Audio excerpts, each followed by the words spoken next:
Yo, what's going on, y'all? I want to thank you if you're tuning in. I'm your host, Paco. You're listening to Occupy the Media. So I want to thank Will for being on. We just talked to him about, Romney paying people to find out who the Ron Paul delegates are. And now we're going to talk to Chris about that. Let me get him on the line real quick. Let's see here. Whew. And don't forget, people on the chat, got any questions, anything, shout-outs, want me to talk about something, let me know, man. I try to stay, connected with everybody.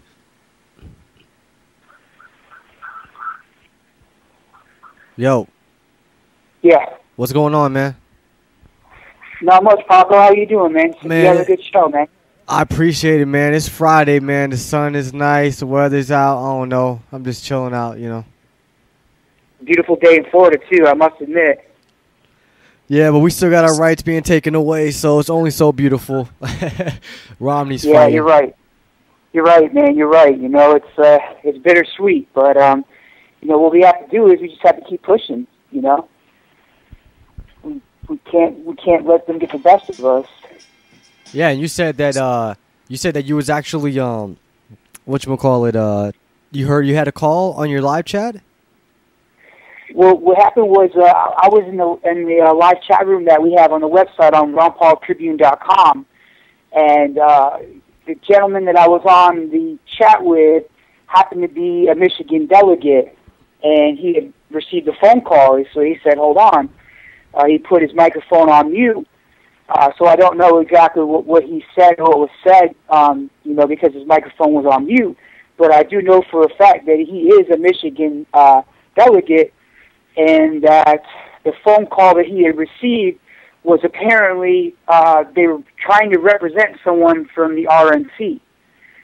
And he asked them, where are you calling from what he told me, and they said that they're calling from the RNC headquarters. So, and they were trying to get some personal information is what he had relayed to me. So, that is, in my opinion, that's obviously something that's not questionable anymore. This is something, that is being done. And if it's being done in Michigan, who knows how much further this is being done. I mean, we can tell by the polls, they're working the numbers, and who knows how far this has really gone as far as the corruption. Yeah, they don't want people to, they're hoping that the perception keeps going on and that people don't find out about these shenanigans that are going on. Because then more and more people are going to be asking themselves, why are they so scared of little old Ron? Why are they so scared of Ron Paul? And then we're gonna tell them because he's bigger than he looks. Yeah, he carries a lot of people's hopes, dreams, and ambitions on his shoulders. So he might be an older man who might look like anybody's grandfather, really, but.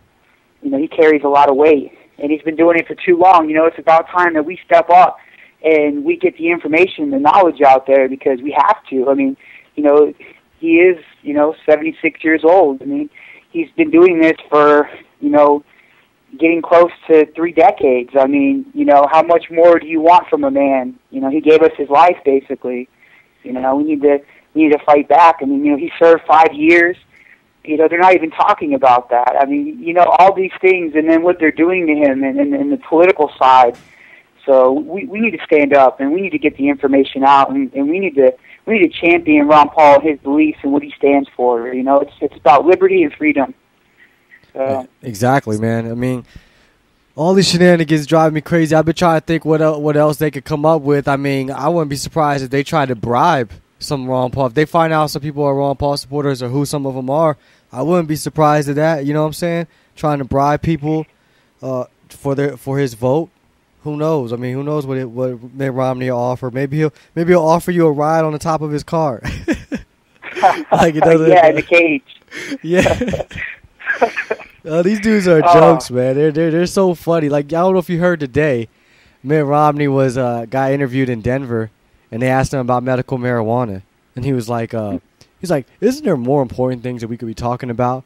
Yeah, like what? Like gay marriage? That's what you want to talk about? Like what? Wow. Contraception?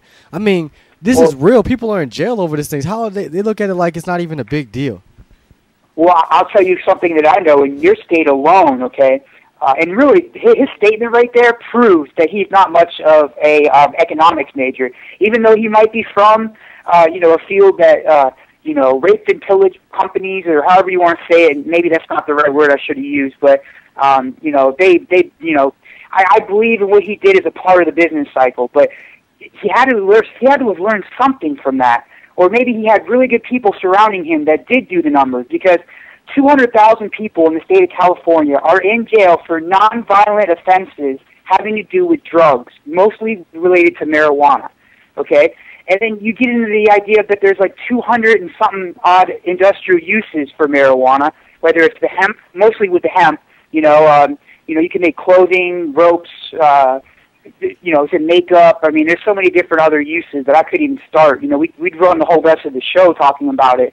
And, that's, you're talking about billions of dollars, and, you're probably talking about a decent percentage of the GDP that could be, created from legalizing, and then the money you would save from all these fake wars that they're having. Because I hate to put it out there, but in my opinion, it's fake.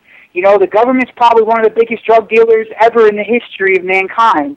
So, when they have planes that are down with tons of, cocaine, and it's a government, leased plane, and it's, supposedly taking prisoners back and forth. I mean, it's not the first time that happened, and it's not going to be the last. So they need to get on, they need to start figuring out what's important to the American people. And, the states' rights, they've already voted for legalizing marijuana in many states, and California is one of them. So to have 200,000 people still locked up for nonviolent crimes relating to drugs, it's decimating. Well, that's why if you're against the drug war, you're definitely against Mitt Romney.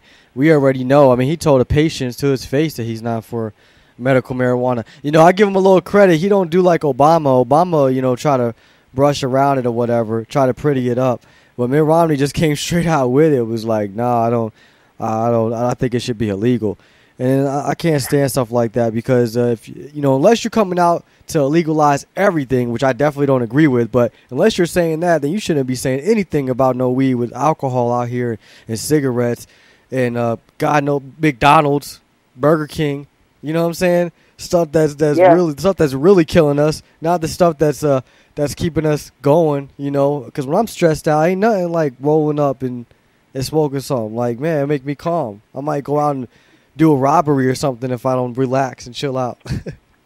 Yeah, I'm saying, you never, people just don't understand that, people who haven't been around or haven't experimented, they don't really understand that it is something that is calming. And, the worst side effect is you're going to get hungry or you're going to pass out.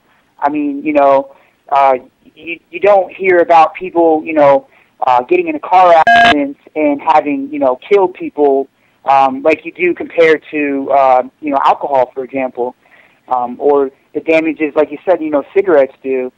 So, we need to do a lot more studying, because, in fact, a lot of the studies that they did to help make marijuana illegal were done horribly. I mean, they put, like, gas masks on monkeys, and they would pump in, like, something like 60, marijuana joints into the monkey's mask until the monkey would literally suffocate and die. And they're like, oh yeah, we looked at his brain and we saw that he had some severe damage to his brain. Yeah, hey, how about you hold somebody's mouth open and pour some Bacardi 151 and see what happens? You know what I'm saying? And just leave that open and see if they don't gag to death. You know what I'm saying? It's crazy, man. Anyways, and that's worse. That's worse than weed. But we're about to go to a break, so just stay on the line. We'll be back. All right.